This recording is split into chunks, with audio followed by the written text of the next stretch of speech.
And we're back at Snetterton for the media day in the ARLTC. Adam Bath here with Sam Fitzpatrick, and you've missed, just 2 laps of the first race of the evening. And we're currently looking at Jason Cooper, who's starting to apply the pressure, Sam, on Kieran Harrison, who has been, the revelation of the media day. Qualified on pole. I did wonder whether he moved before the lights went out, but he hasn't been into servo penalty, and here he is leading on his unofficial debut ahead of the start of the season next week. Yeah, it's not a bad way to make your mark. He was on pole position by about a 1/10 of a second, and he's been kept honest, but from this position, it's very much in his hands. We've had a few incidents just behind, one of them involving Josh Thompson, and I think Cedric as well. Actually, Cedric's still in 3rd position, so he managed to get through that, but Thompson unfortunately dropped to the back of the order, and that's why it's quite spread out at the moment. It should be a little bit closer for race 2 coming up in a bit. There you can see the slightly separated drivers. Harrison, though, 3/10 of a second ahead. Cedric catching up to these guys, but then it's the pack from 8th to 9th to 10th, and all after that down to about 20th place. All extremely close at the moment. Looking here at Ross McFarlane, the reigning champion, who has got a bit of damage to the front of his car. He was involved in a massive group that you mentioned, ended up coming to blows with Josh Thompson earlier. But he's carried on nonetheless. He's up 4 places, along with Craig Williams, who's right behind him. Biggest mover in the top 10 is another newcomer, and he's Kieran Harrison's teammate. So HM Engineering are really going to be one to watch out for. It's Norbert Leitner in a 9th place. There you can see him there, the 29 car, and he's currently trying to get by Michael Evdoka, who we also spoke to before the start of the show. Pete Newman just behind there in the Freem UK car. I was getting a bit confused there because Pete Newman's car's got the colour of the Hungarian flag, and Norbert Liner's just in front of him. So I was trying to differentiate the two, but it is a Newman in that car, and it is a Norbert Liner in the red and black car that's trying to get by Michael Evdoka in the Pure Sims OBP car as they come over the line to start the stick flag of the race. Yes, and looks as though there was a move there for Craig Williams, just going past Ross McFarlane. I believe that was a move. I don't think it was a defence from Williams there, and he has been able to make that overtake and defence it into the hairpin as well. So Williams up into 5th place, up 5 places from his start, past the defending champ. I mean, you watched the series more than me, obviously, last season, Adam, but from what I could see at least, wasn't necessarily the fastest. I mean, I think he only got 2 or 3 victories across the season, and you think we have about 40 odd races during the championship. We only won 2 or 3. Crucially, one of them was at the last round of the championship. There was that consistency they managed to nail in, which Savidovic managed to do the season before as well, which brought him the championship. So I don't think it'll be too worried that at the moment he's the threat of potentially falling down a few more places. But it's a thing that's not in this championship anymore as of the start of this season next week, and it's the fact that we don't have to showdown anymore. Just make sure you get into the top 10, then the points are reset, and then you go, and then you could end up winning the championship, which is what Ross McFarlane did. And of course, he is very talented in this car, as you can just see as he gets as he's getting passed there by Norbert Liner, Michael Evdoka, and Matthew Turnbull. So I wonder if there might be a little bit of damage to the car that may be hampering him at all, as he's now under pressure from Pete Newman going into the Wilson hairpin, and now cutting through the 300 layout and back onto the Bentley straight, formerly the Revit straight. And then you've got the very difficult braking zone where you've got to try and brake and turn the car at the same time. And Pete Newman there in the Freem car, it looks like he's going to get by McFarlane. So too Simon Trendle, there he is in the Team Chimera car, familiar to those in the Neos, as they mentioned earlier in the interview.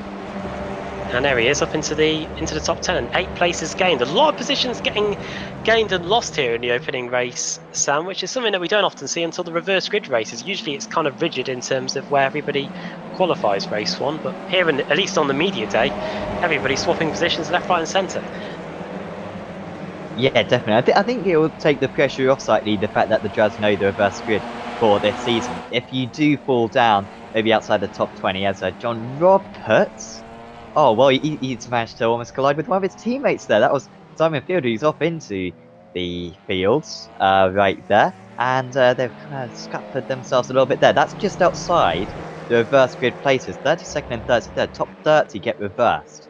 And so they're putting them in threat. And at the moment, their teammate, Sean Gardner, is at battle. And let's just say he's going to lose out to Matthias Sower currently.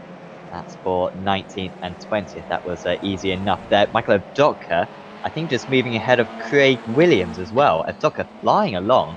Of course, did fight for the championship last season, has fought for the World GT Championship before as well, as Williams gives him a little bit of a tap, wants to stay alongside, and look who's this. Going around the outside, Abdoka gets slightly tapped around, it's sort of going to be 3 wide, it is going to be 3 wide, trying to make it 4 wide, and they all collide into one another. They're now having to really slow up, trying not to make a collision.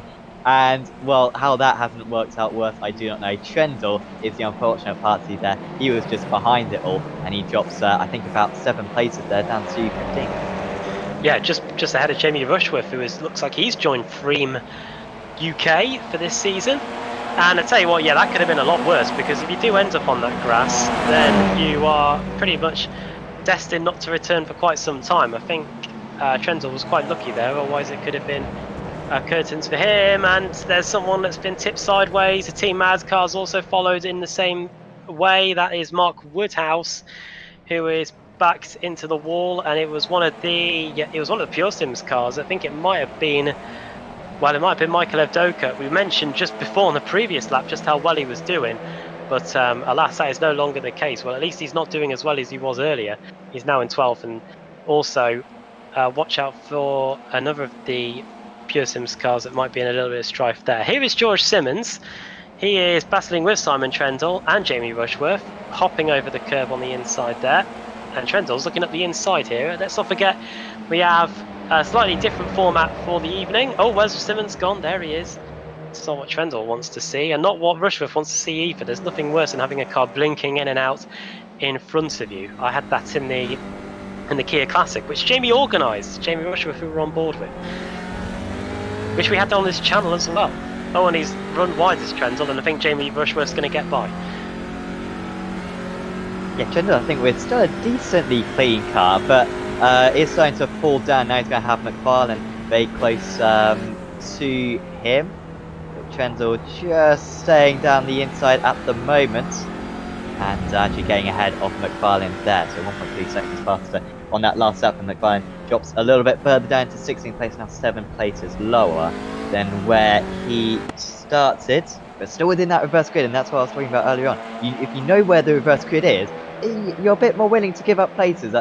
In one sense, I think it's going to relax the driving slightly this season, because if you're in 20th place and you know it's a reverse grid 30, you're like, oh, okay, I'll move a little bit further up later on. Of course, you really want to finish in that 30th if you're running outside the top 30, as Williams, where he's making no friends out there at the moment. He makes contact with Dave Baker right there, and Williams blocking the circuit at the moment. It seems like he's got so much damage on that car. He's falling a long way back, was formerly in 5th place, as, well, Boosted aren't liking that corner at the moment. It's Adam Hedgecock this time, well off the circuit. He'll stay in the top 30. I feel for Sam Kumo. Rest in peace, the reverse grid wheel. After all these years, it has been put into retirement. That's a shame. But yeah, 9 laps to go, including this one. Hopping over the curb, there goes Sean Gardner in 22nd place.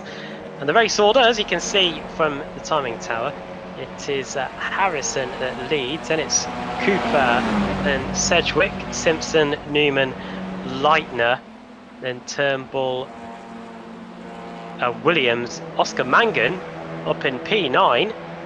We may have lost Ross Balfour, but Core Sim Racing have got a man from the also from the Isle of Ireland in Oscar Mangan. And oh no, Thompson has been clattered into, and I think he's also in turn hit Oscar Mangan. So from the Isle of Man goes Josh Thompson off the circuit, and from the other side of the Irish Sea, Oscar Mangan, he also gets tipped into a spin as well. Yeah, that's the second incident of the day. Having a few issues are those drivers. Yeah, Mangan, who also, of course, has driven in the World GT Championship for the title. That he finished second place a couple of seasons ago. And also in the Digital Motorsports Championship, former GT4 winner. Certainly one of the favourites for the title this season, as he does a little bit of a dummy further ahead of them. Dave Baker as well, making his way past George Simmons. And Mangan, is he going to get ahead here of Jamie Rushworth? Doesn't look like that's going to be the case. Rushworth just staying ahead and now getting a little bit freight trained there was Mangan. And he's a little bit offline as well, going onto the Bentley straight as well. So that move around the outside of the hairpin hasn't worked out for him. It can work slightly. You get the inside for the next corner. It's 3 wide just behind them. Trendle, Thompson, and McFarlane. 3 drivers who should be way further up the order. Could easily be in the top 5, all 3 of them, and yet they're fighting for some pretty small positions. They'll be thinking. Yeah, of course, this reverse grid also throws into the equation. You could almost do what Jason Plato or Alan Menu used to do, where it was all of a sudden drop like a stone on the last lap. I don't think any of the drivers will be thinking about that too much. They'll be worried about getting as many points as they can on the board, but that is something that could potentially happen as the season goes along. 4.5 minutes to go. I think the time will run out before we complete the laps, at least in race 1 anyway. We'll be broadcasting 2 of the 3 races tonight, so just so we can get up on our feet again after a couple of weeks off, dust off the cobwebs in the commentary box and on the cameras as well, and then we'll be ready to go for the start of the season next week, which you will see on Apex Racing TV and on the iRacing Esports Network, I believe, from just after 8 o'clock British summer time. And isn't it just British summer at the moment? It is absolutely, over the last few days it's been absolutely baking anyway. Here's Dave Baker. That's no pun intended, I promise you. He's trying to get by. He's trying to accidental partridge. And we're in Norfolk as well, so quite apt. Dave Baker up the inside of George Simmons into the right-hander at the end of the back straight. Oh no, he clips the curb and in turn runs a little bit wide and allows Simmons up the inside into the bomb hole here. Round the outside goes Dave Baker. Will he be able to hang on to it though? There's not too much grip around that outside of Coram. And it means that George Simmons does indeed get by. So Simmons for Apex Racing team up into 9th, up 2 places.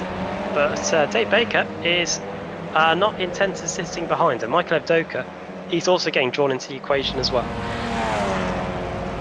Just hope that these 2 don't take each other out.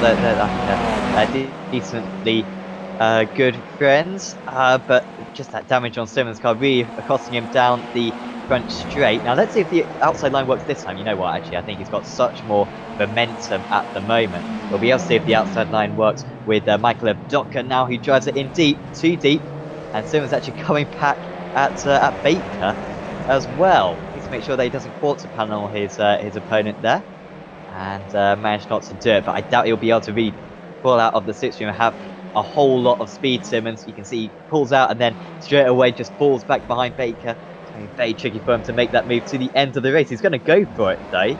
Turns into the outside for the next corner, almost slipping a wheel onto the grass, the pair of them.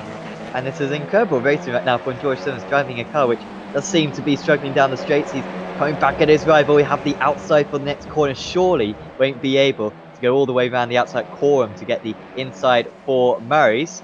He's getting good speed as the 63 machine, and now just behind them they've got Josh Thompson, who's come back for a 3rd bite at the cherry. And there's also a car as well just in front of them which seems to have quite a bit of damage. Now it's Williams, who was scraping along the ground, and also a car well off the circuit just behind them as well.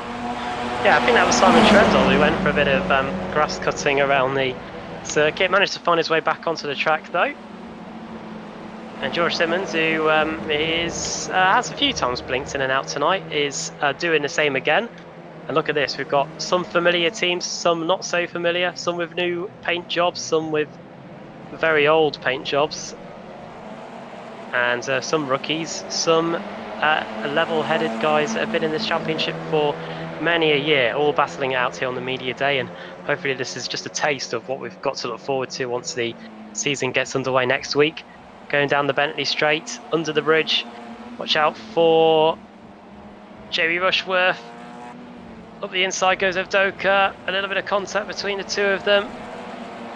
And Rushworth has to go wide, which means That allows Ross McFarlane, the reigning champion, a little bit of a move up the inside, but just not able to get it done there.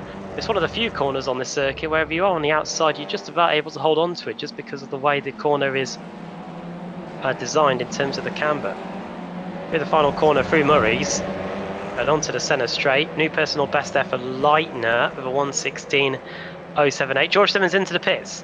Now, he was struggling in a straight line, Sam, and I wonder if it may have been a meatball flag that may have done George Simmons in of race 1 or not. I'm not too sure on that one. Maybe he's just dropping back. I'd hope more. I'd hope more from George. It contributes to the rule stocking. And we were concerned that Jazz were going to drop to the back of the order. I doubt that is the case. I think he's back out on circuit. Yeah, hopefully we'll be able to have a better race 2 and race 3 as Kieran Harrison approaching the final corner in the lead, half a second ahead. It's been like that for the whole time. It's going to take race 1. Well, it's not going to mean anything, but I'm sure, because it's not official, but I'm sure he'll still appreciate it anyway. Kieran Harrison wins the opening race of the day here on Media Day in the ARLTC, and Jason Cooper with his new team. He left Automech, but Swift Cooper Esports have definitely picked up from where they left off last season. Well, Jason Cooper has anyway with a P2. And Jack Cedric completes the podium. And Alex Simpson, well, he's been away for a while, but he has lost none of that speed, has he? And he has come home in 4th place at the end of race 1, with Norbert Leitner gaining 14 places to finish in P5. I wonder if he's just getting to know the car, or maybe just getting to know the series a little bit more as the race went along. And there he is, ending the first race of the day in P5. He'll be delighted with that. The top 10 rounded out then by Newman, Turnbull, Williams, Baker and Oscar Mangan. Former World Championship Grand Prix Series driver Oscar Mangan completes the top 10. Simmons, by the way, fantastic from George. He clearly did this on purpose because it's a new rule for the championship. So before, if you got 17 incidents, then you got a drive-through penalty. Now it's 15. And George very helpfully, I'm sure, deliberately picked up those 15 incidents, or 18 he ended up with, and gave himself a drive-through just to demonstrate to us how that rule works. So thanks to George for that one. Right then, it is time for a warm-up session, a 10-minute warm-up session, and then we'll be back for the feature race, which is another 20-minute race, 20 laps, 42 cars inverted. So that means it will be on the pole for the feature will be Adam Tompkins, who finished in I'm trying to do the maths now. Yeah, on the pole position for the feature race, it'll be Adam Tompkins. That's all you need to know. Second will be Ben Gregory. Third will be Mads Borger Anderson. Then Richard Carlson in 4th. Richard Carlson. Then Alex Sneller. Then Preben Val. Then Wojciech Savidovic, Marcel Fritsch, and Adrian Campfield and Mark Johnston completing the top 10 for Hesketh Racing. That's how they're set to line up on the grid for the feature. Yeah, slightly larger reverse grid than I initially thought. It was going to be 30, but no, yeah, 42 reverse grid. A slightly, I don't want to call it an algorithm. I think an algorithm would flatter the way that we decide the reverse grid, but it can be in a range of about 5 numbers, depending on how many drives were in the previous round. So I think previously we've had, when maybe the entries drop off slightly at the end of the season, we may only have 30 drivers. And yet we still got 30 or 35 on the reverse grid. But this season should be a little bit better. We should adjust it as the season goes on, and should be a little bit more flexible and probably a little bit more safe as well for the drivers. Maybe some smaller reverse grids as we get to the end of the championship. Yeah, and while we're on the warm-up session at the moment, let's give you a bit of info about the series. This is the ARLTC. It's been on iRacing under different guises for at least 7 years now, and formerly known as the BSRTC, then and the iRacing BTCC as well before that. We started covering the series on Apex Racing TV back in 2014. Back then it was the Kia Optima that was the car of choice, but in the last 18 months the Audi RS3 LMS has arrived onto the scene, and it's all the better for it. The Kia Optima was great, but the Audi has really taken this series up another level, and we are about to embark on a 13 race meeting campaign, which starts next week at Spa-Francorchamps on the 20th of August. After that, we head to the Far East, to Japan, to Okayama, former home of the Pacific Grand Prix. Round 3, Barber Motorsports Park, so we then head back over the Pacific to Alabama, to Birmingham, Alabama, for the Barber Motorsports round. Phillip Island in Australia, so we hop back over the Pacific again to the land down under. Phillip Island, host of the Australian MotoGP. Then we head back over the Pacific again to Circuit Park Zolder, Belgium's second best known racing circuit, host of the Belgian Grand Prix until 1983, I think. Looking forward to that one. Round 6 of the season is the Canadian Tire Motorsports Park in Canada. Now that's a good track in these Audis, that'll be good. And then we head to the Charlotte Roval for the first time in the ARLTC. That is going to be mega. Really looking forward to that. Round 8, Laguna Seca. First time we've been to Monterey, California in quite some time. And then we head to Circuit de Catalunya, which is where the Formula 1 is heading to this weekend. It is hot in Barcelona. I wonder if the organisers will make it just as hot in the sim. Round 10 is going to be at Twin Ring Motegi. The second time in the season we'll be heading to the land of the rising sun. And the first time in a while that we'll be heading to Twin Ring Motegi as well. Usually race 3 takes place in darkness, so we'll be getting the floodlights on for that. That should be good. Round 11 is Monza. Now that is a classic in these Audi RS3 LMS TCR cars, because of course it means a lot of slipstreaming, and that then in turn means a lot of enjoyment for us. And then the final 2 rounds of the season, rounds 12 and 13, are at Donington Park, my favourite track on iRacing. They're going to have to try and keep me in the commentary box for that one. I love that track so much. And the final round of the season, which, unlike the last 5 years, has been at Daytona.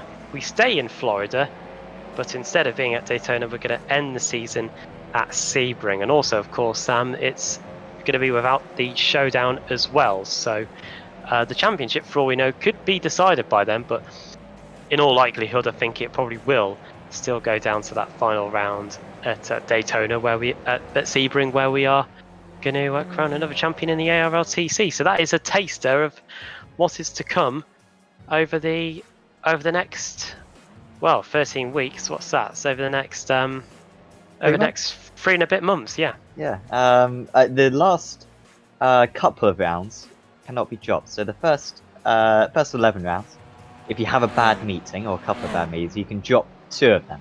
If you can drop your 2 worst scores.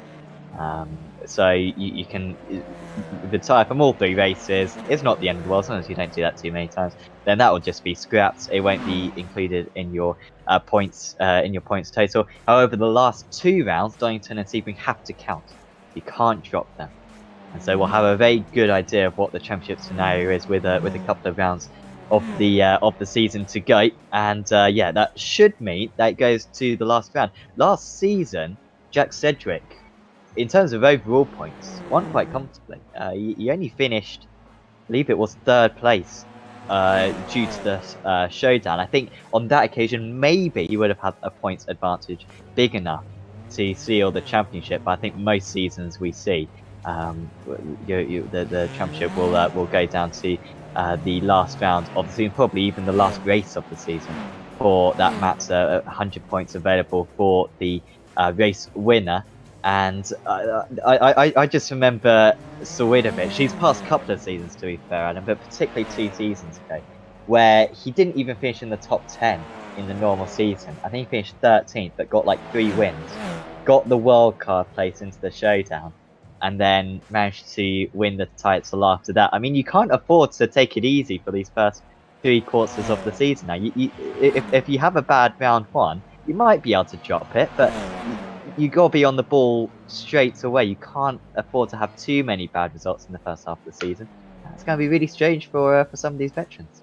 Yeah, it's going to be really tough, even for us commentators that have covered the season in this format, in the previous format for so long, because we'll be stuck in those ways. We've got to make sure we get that out of our system. And yeah, the showdown has been something to fall back on. If you do make a mistake at a particular race meeting, just think, well, all I've got to do is make sure I get in the top 10 in points with a couple of races to go, and then I've got a shout of the championship, because the points will be closed right back up again. No such rules this season. If you have 2 bad race meetings, then you are really up against it if you want to get the title. And of course, if you're new, there are several titles up for grabs. You've got obviously the drivers title, which the pros are almost certainly going to be battling it out for. Then you've got the Pro-Am Championship, which is for the drivers that are in the Pro-Am category, which is the blue on your timing tower. And then we've got the Teams Championship and the Pro-Am Teams Championship. So the Pro-Am teams are the teams that have are basically made up of Pro-Am drivers, and that's how it is decided there. So just over a minute. Yeah, sorry. Sorry, I was just going to say, I think the Teams Championship will be a little bit more valuable this season, because when you got multiple drivers in a team, I think it's quite good to have kind of a longer season. You got to plug away at it. You got no drop rounds for the Teams Championship, so it's going to be a lot of pressure is being put on the drivers. You do get basically a drop drive, so you can have 2 or 3 drivers in your team. If you have 3 drivers, only your top 2 higher scoring drivers contribute to your team score.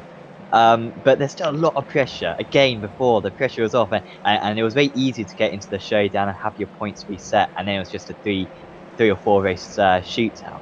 Now you've got a lot more pressure on each of the drivers to score the team some points, and I think at the end of the season that Teams Championship is going to be worth a little bit more in the past before you could kind of luck it a bit. I think that's going to be the most hard-earned title of them all this season. Checkered flag is out, which means it is the end of the warm-up session, and in a moment we'll be getting down to the grid for the feature race. And let's run you through the grid then. Why not then?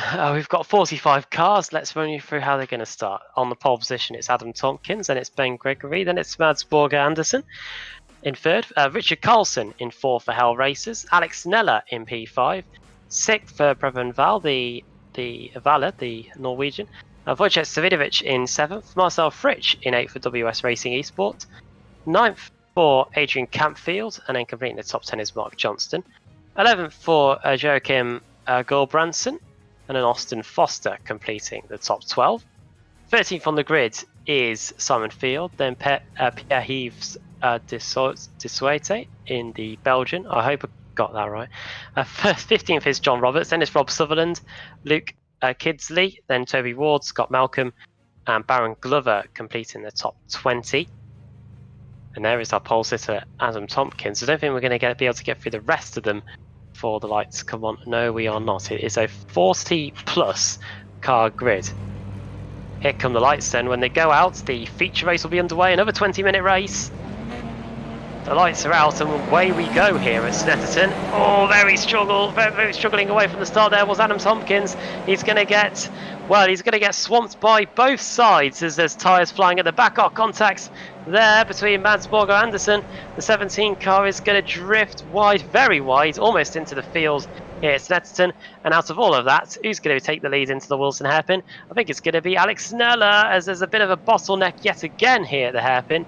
But I think everybody's just about got through without too many major incidents. But here we go on to the Bentley Straight Stand, and some cars are going to be entering it very slow. Some are going to be arriving at a fair rate of knots. So I don't think the intrigue's going to be over yet as they get on the brakes at the end of the straight. Yeah, here comes Valor as well, trying to overtake Nella. Oh, Nella's very deep. He just about got it stopped, but that's going to leave him very vulnerable as we got Beastie car in the background. That's John Roberts. He did Oh, go up well. at that corner earlier on as well. Nella, I think, has just about held on. They're side by side at the moment for the race lead through Coram and into Murray's.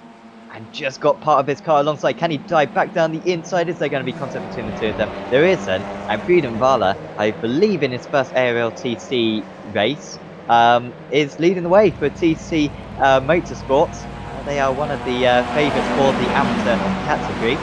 At the moment, he's flattering his amateur rating at the moment, driving very well.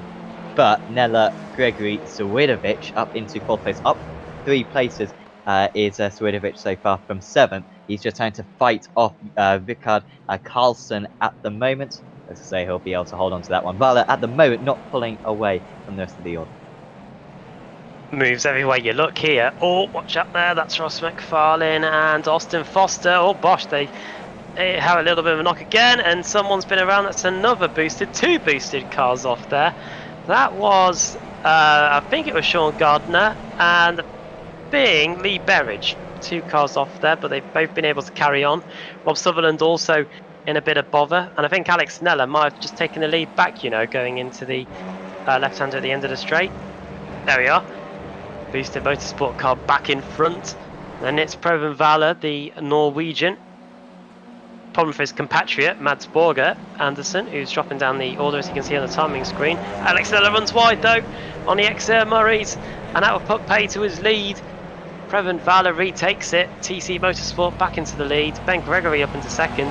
Wojciech Svidovic for the first time this evening, I think, up into the top 3 as he sets the fastest lap of the race at the end of lap 2. It's really weird seeing a number 1 on not Swidovic's car. I just naturally think whenever I see the number 1 there, it's Swidovic, but not for this season, for the first time in a while. It's going to be a little bit of a tap from Nella behind. He'll be furious. He's made a couple of mistakes, which have cost him the race lead twice. Newman's off the track now. Lots of dirt being thrown out. Fantastic effects that iRacing have added to the dirt in the last couple of years. As Newman gets a big tap round, he should be tapped in the right direction again. Here comes Swidovic. He wants to take the lead right or take 2nd place right away so he can set on catching up to the race leader. He's gone slightly wide there, Swidovic, not being able to get back past was Ben Gregory there.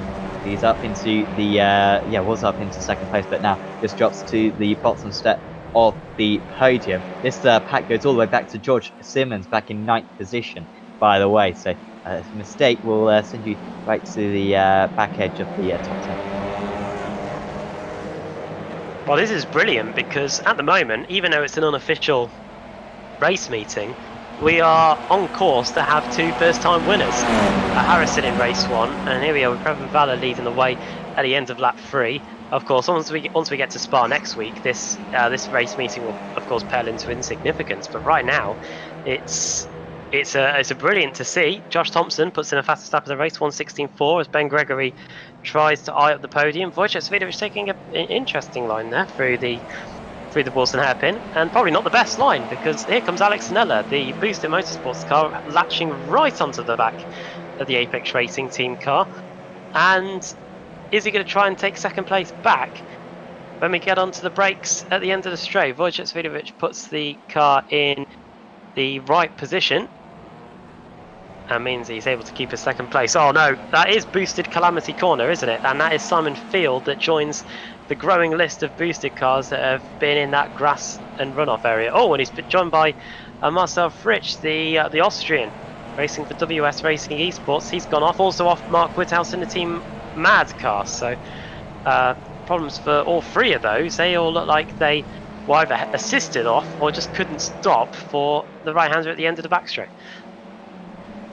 Yeah, it's such a tricky corner in whatever car you're driving. It always just seems to run out the exit. It's very narrow, that corner, and it always feels as though you carry a little bit too much speed in. Of course, if you try to cut it as well, you take a load of cover, which even these cars can't deal with. Leitner was like lightning in race 1. That's going to be an overused pun, I'm sure, this season. But he's round the outside for HM Engineering, which are not H2M Engineering, as I thought earlier on. from the ARLTC Championship. Totally different team. Thanks to those guys for making that one confusing. Richard Carlson in 6th place. I know you can see how many amateur drivers are actually up in the top places at the moment. George Simmons isn't one of them, but he's trying to get into the top positions, and he is up into 7th place then, past Carlson. And Gregory's had an issue. Not sure what happened to Gregory there, but he was up in 2nd place at one point, back down into 8th now. Yeah, he ran wide on the exit of the little Wilson hairpin and left-hander onto the back straight, and that's resulted in him losing quite a lot of places, to be fair, down to 8th place. Oh, and he gets almost rear-ended by Carlson, who runs wide at the exit of the final corner and gets overtaken by Ross McFarlane, whose front end looks a lot better than it did in race 1. Over the line they go then, and it is a 1.2 second lead for Bala. Then it's Wojciech in 2nd place, and that is Mark Johnston in 4th in the foreground of the shot that is trying to keep the whole world at bay. We spoke to the Hesketh Racing driver at the beginning of the show, and well, he's definitely a driver you don't forget after that interview.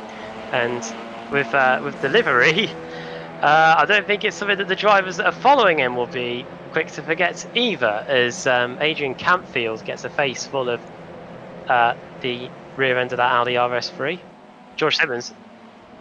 Oh, there we go. That's probably why. George Simmons is through into 5th. He's overtaken Adrian Campfield at the inside, and he is through into 5th place. 17 places gained for George Simmons. Apex Racing Team, if they can have him for the whole season, will be lucky to have him here, because he's proven so far today he is able to get he's able to gain quite a lot of positions in this one as they go into the final corner. Yeah, hopefully all these Apex guys will be able to commit to the series. Unfortunately, we saw George having to kind of pull away from the series last championship, and Alex as well, earlier on in the championship. Of course, former runner-up, of course, was Simpson, or maybe 3rd place, I'm not sure. Round the outside goes Simmons, dancing from one side to the other. He was making a couple of extra corners for himself down the front straight, and very nearly contact with Johnston. Simmons just puts the car into the middle of the circuit. Nice move there. He's been able to move his way up through the order well. That was almost a bowling pin or dominoes effect there for Campfield. He was well on the brakes, locking up the tyres, but stopped. I think he lost a place to McFarlane and all that, and McFarlane's up 20 places, by the way. Simmons up 18. Also, Jack Cedric up 26 so far. Parked it on the Apex there, did he? He did, and... Oh, Nella. Oh, and off. It's another boosted car. It's it's Alex Nella, as you said. I think they've all gone off there pretty much. Now I think they've completed the set, and Alex Nella is now down to 7th place. Adrian Campfield's getting by, and Ross McFarlane is up into 5th place. 21 places gained for Ross.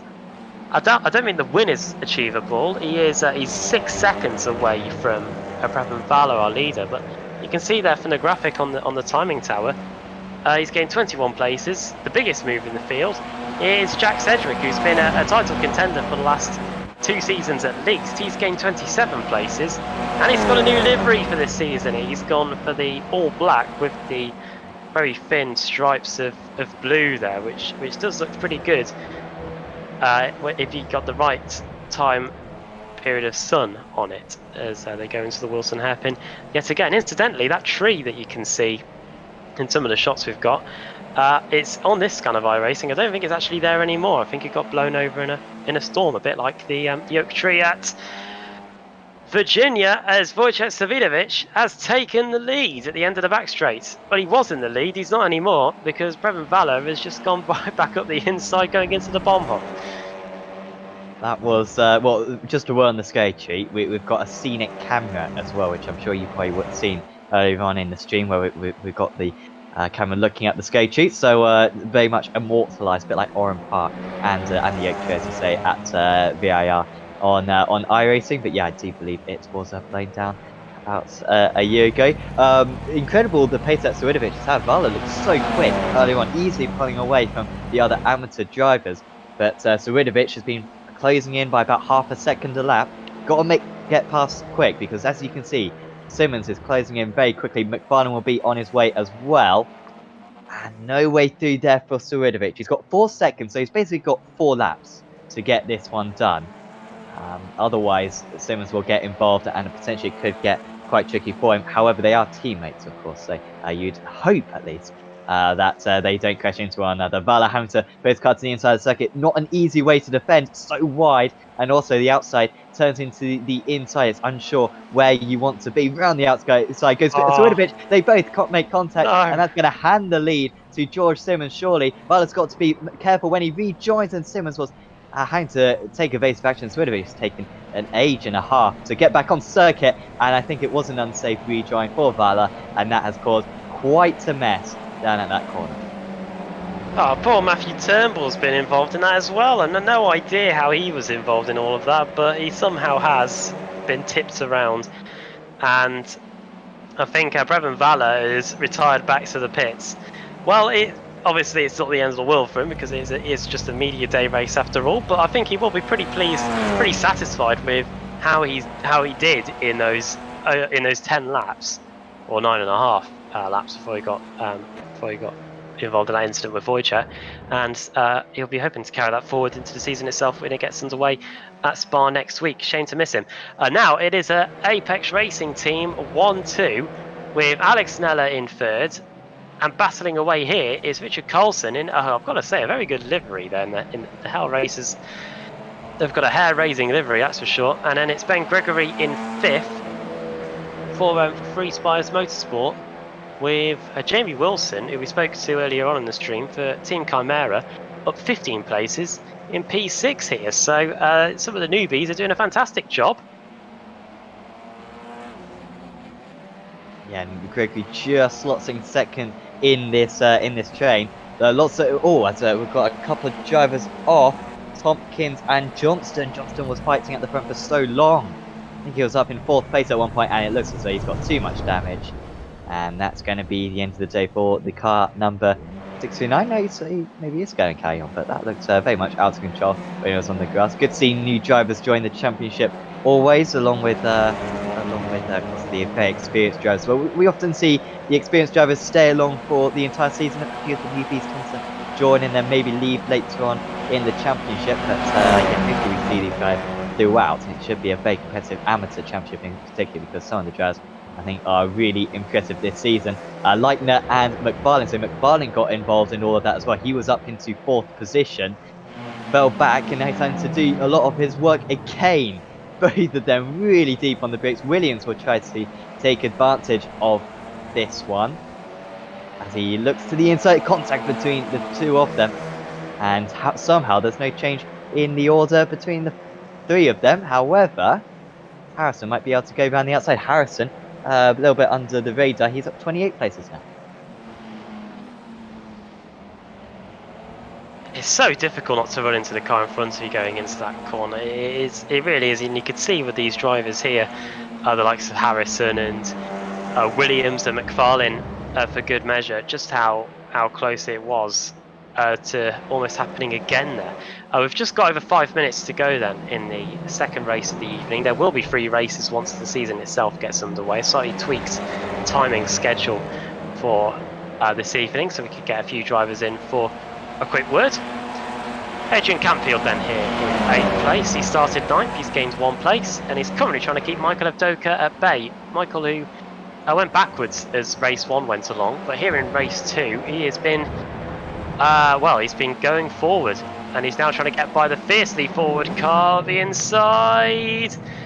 Now the damage to the front end implies that he might not have too many incident points left, but he's definitely quite eager to get by, and he might now be under pressure from Mads Borger Andersen, who we saw going off after trying to get the lead early on at the start of the race.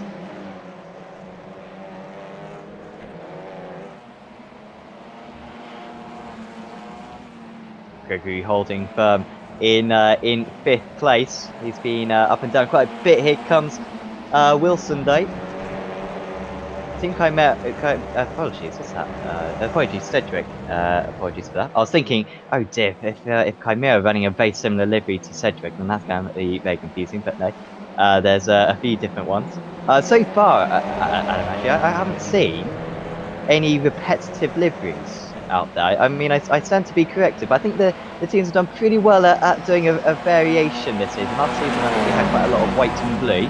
they go up and down, do these schemes in terms of being used, but this season I think there's a little bit more of a range. Yeah, I'll agree with you on that. I know it's a bit of a pet peeve of Andrew Woodhouse. Oh, up the inside goes the fiercely forward car there. Adrian Campfield trying to get by Team Chimera's Jamie Wilson. They're going to go at it down the Bentley straight. I think Wojciech Svidovic is under serious pressure for the lead, but or has taken the lead away from George Simmons, I should say. But and there you are. Wojciech Svidovic was off earlier, but George Simmons, who had taken the lead, is now no longer in front. It is still an Apex Racing Team 1-2, but it is now the former champion that leads the way, as opposed to George Simmons. So not too sure what happened there, but yeah, there's been a change for position at the front with just over 3 minutes to go as Simmons runs wide, and that grass looks like it's very long and very deep there on the exit of the final corner because it just digs in, and now he's under severe pressure from Alex Nella, who will switch to the outside going into the first corner. Is he going to try and do the old cutback? No, he thinks about it. Maybe up the inside into Wilson. Let's see if he does it there. He thinks about sending it. Look how close he gets under braking there, and now to the Bentley straight. Wasn't the best exit really, was it, for the boosted car? And now Simmons can just stretch his legs a little bit and extend the gaps for half a second. Svidovic nearly off the circuit. Turn 1 was mega wide right there. Did well to not dip onto the grass and go. Of course, new grass model. I say new grass model, new graphics for the grass is coming, which I'm sure GPUs around the world will be absolutely loving. But it should look good on our stream. Sam Kumo, who's broadcasting this, I imagine his computer should be able to deal with the extra load, and it should look a little bit bad. I think it already looks all right. But I think particularly close-ups, I think it's going to look even better in the near future. I think that'll be the next season build in a couple, in about a month's time. When that is released, maybe a month and a half. Cedric looks as though he's going to make up another place here. This time on Ben Gregory. That's 4 places now gained for Cedric. He's going to be able to take that. I don't believe you get a bonus point for it, but still something for the car number 3 to be pleased about. Might be the points highest scorer today as well. To the outside again. Gregory knows where to position his car. I call it an Interlagos race where he managed to defend against someone for 50 minutes in the Daytona prototype. Was losing about 2 seconds left, but he kept track position. And managed to do pretty well on that one. So he does know how to defend, does Gregory, and he's showing that right now. Oh, that's extraordinary. Just over a minute to go. When we get to line, we're going to be starting the final lap. Here comes Cedric up the inside, but as we've seen so far tonight, all you've got to do really is just stay on the racing line, and you should be able to stay ahead. A little bit of contact between the two there, but Gregory's just able to stay ahead through the bomb hole. Now through Coram, the long right-hander. And how many cars are in this train? We've got 1, 2, 3, 4, 5, 6, I think at least. 1, 2, 3, 4, 7, I think, all the way back to Williams. Through the final corner, he is very close to getting in that lethal grass, and into the pits comes Jack Cedric. So that might be because of the amount of incidents he's picked up. I mean, it's the final lap of the race. Yeah, a couple of drivers getting incidents. No, Svidovic is alright. I think he's alright.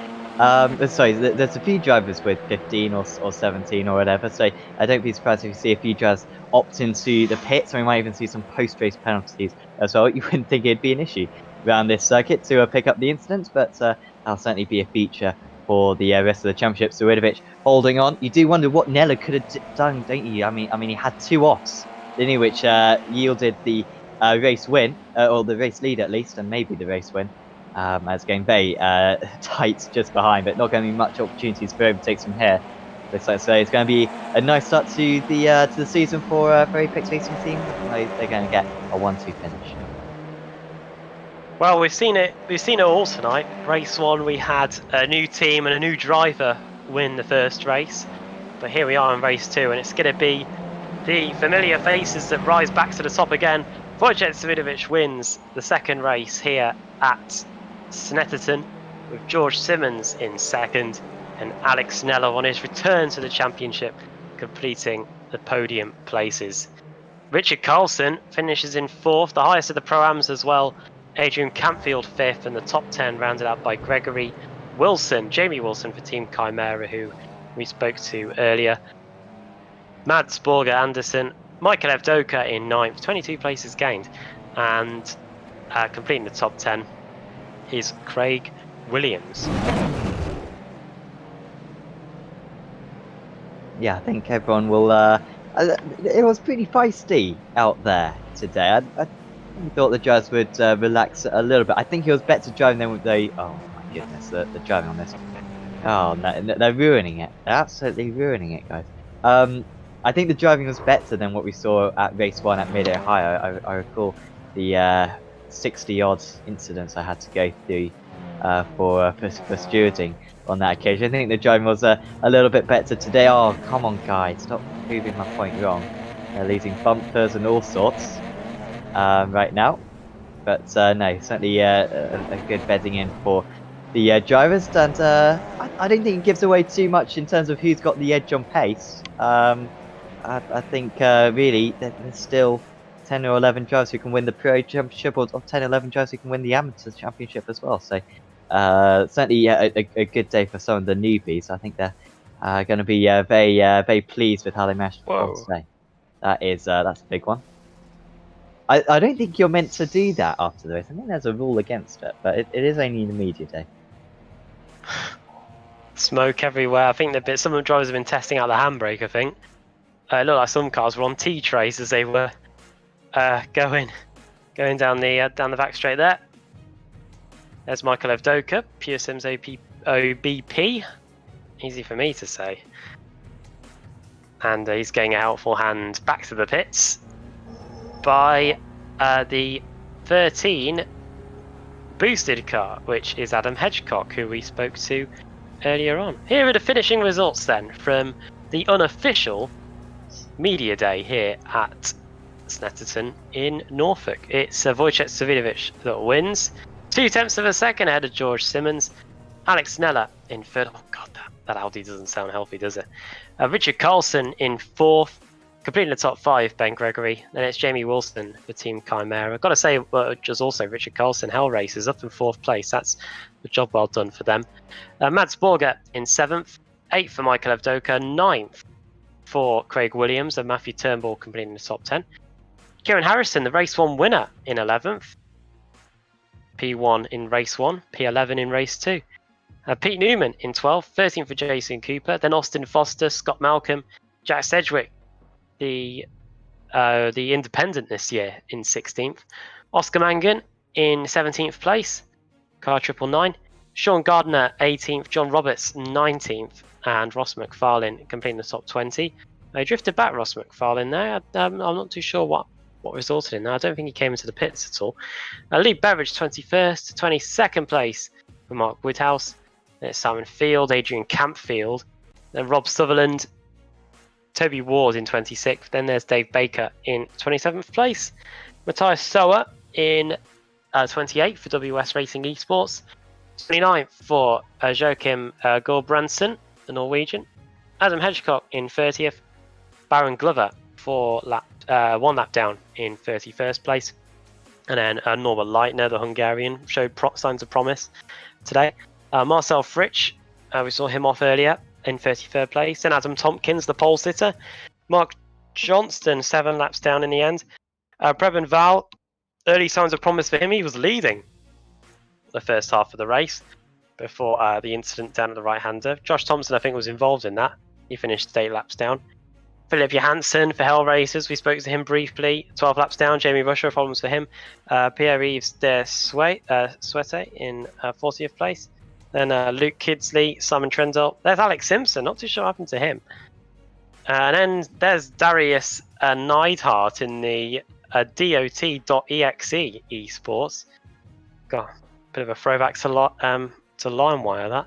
And then Adam Hadfield in 45th for Swift Cooper esports. 16 laps down. Have we got any more after that, or is that it? think that is it. Yeah, from the opening, well, the prelude to the opening race meeting of the season.